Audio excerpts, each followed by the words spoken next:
Why don't you and I play some cards, pal? It only takes a flop, a strip, and a jump. Let's talk about shuffling. I put my hands over the sides of the deck like this, and it happens by itself. I don't want you to try that. I want you to try shuffling one card. Let's do it without the cards, which is going to be interesting, and you'll notice that you never want to see the cards in a poker game. Very sort of amateurish. Once you can learn that, then you know. Let's talk about the cut for a second. You might see people in private games cutting the cards all sort of funny ways. Cut the cards! Hey! And break the cards in half, and that looks kind of amateurish to me. Let's talk about candling or cutting candles. It's really become popular. That has nothing to do with checks, has nothing to do with betting. It has to do with just looking real professional. You pitch for the game of 21 as though you're pitching cards for the game of 22, which is a real popular game right now. And you're going to really want to do that in either 4s or 5s. Now I'm using 25s, so instead of starting with one deck, you start with 25. So if the card started at 3, it goes 1, 2, 3 goes to 6 minus 1, which is 5. 5 goes to 33. 33 goes to 17. 17 goes to 4. So 9 goes to 66, which is 14. Double that, 28, which is 27. 27 goes to 54, which is 1. Going right back where we started from. So it's two. Very simple. Just remember to be a professional about it. By the way, don't fart. Straight up, if you farted. Very mature fellows. Very, very amateurish. The standard shuffle, by the way, for poker is to do a shuffle. That'll scare off any of the dealers in Las Vegas. You almost never want to see a dealer. Most casinos frown on a dealer, especially in Las Vegas, where they have what's called a riffle shuffle. And they also do a ruffle shuffle. And they also do a ruffle shuffle. Now, never want to do that in a poker game. You'll never see anybody in a casino or in the poker room shuffle the cards. You almost never want to handle them. Instead of shuffling, you actually set it down. Do this every time you shuffle. Just as a reminder, you make like a treat and you leave. And here's what it looks like. The cards start off at the beginning right there in front of you. The cards can actually rest on the table and remain flat. They never leave that position. And what happens is the cards explode, and it happens by itself. Some look very professional and others look very amateurish. They're not dirty, they're not sticky yet. They're not dirty, they're not sticky yet. But by putting in between all the cards, they're dirty and sticky. Now, once the cards get sticky, it's going to be much more professional. By the way, don't let this become a poker game. But let's not talk about poker.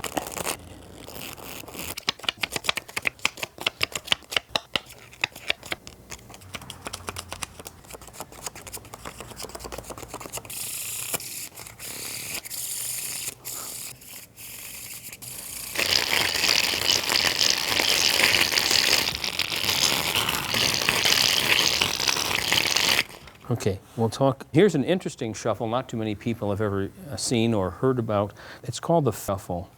It's also called a buffle. And you get the cards caught between your legs. And what you're trying to learn to do is to shuffle the cards with your crotch. And the cards are shuffled from the rear. Bend and snap. Bend and snap. Bend and snap. And it kind of looks interesting. There's another interesting stud looking good.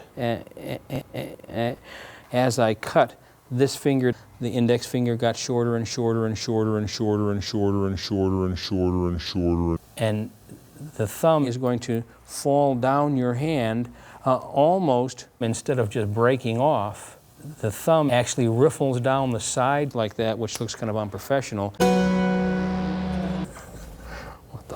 The card is actually pissed off, anger, same, I am frustrated with it.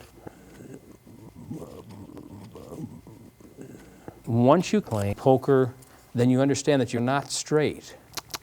Once you play Fallout in New Vegas, then you understand that you're not just, forget about me talking to me. You might go to the casino with a partner and you're in the poker room, when they walk up to your game and you say, I'm the joker, maybe when they say, you really want to bet, prove it. And you're going to notice the middle finger in the air. By the way, don't look as though you're angry, but remember to push back. You have to stand up for yourself. And as you're pointing a gun, and you say, now watch it, slick, I'm never giving up. When they say, relax, and you say, no, and pick them up, and then simply give them a push by throwing the other person down across the side of the table and hold them there. If you apply too much pressure, the table matches the sucker, and you'll notice the head pop open like that. Breaks the skull. If you don't apply much pressure, you die, you would be dead. Grip, you really can't do that. You have to get used to open combat in a casino. If you don't, you have to cross your fingers until you can take a hit. You're not trying to hit a particular spot, just a particular customer or your opponent. When you see the average person opponent their opponents, it's not so over the top. You see the average person actually gets caught and handcuffed. And to demonstrate that, now as cringe as it sounds, you look very professional.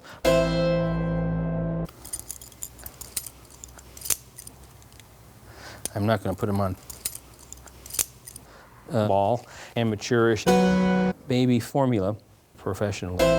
Mechanics, that's what professional looks like. Toucan, very amateurish.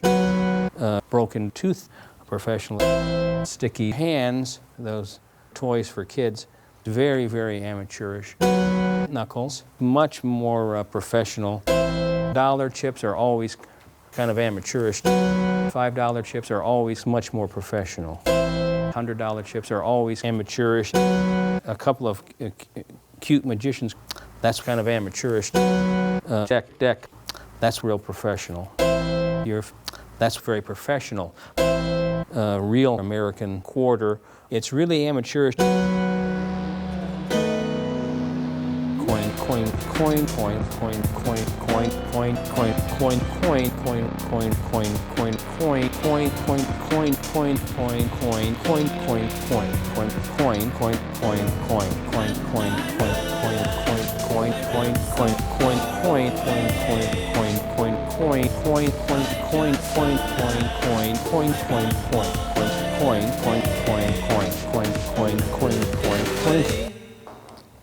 Let's watch that again. That's the sound you want. From your stomach, straight out of your butt, and it's much more professional. Sorry, fellas. By the way, don't tell.